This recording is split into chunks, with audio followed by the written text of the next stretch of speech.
Hello, you guys. Welcome to my page. So, right now I am making rice water. If you hear anything in the back, it's my kids.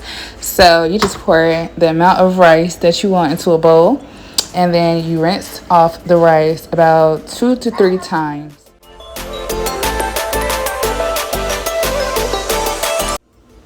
Then you just fill your bowl up with some water. I would suggest distilled water, but I didn't have any water on hand. Then I use my rosemary essential oils. This just takes away from the smell a little bit.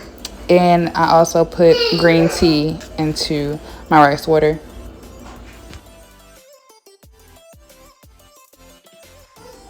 And then I'm going to cover it with aluminum foil and put it in my cabinet for about 24 to 48 hours.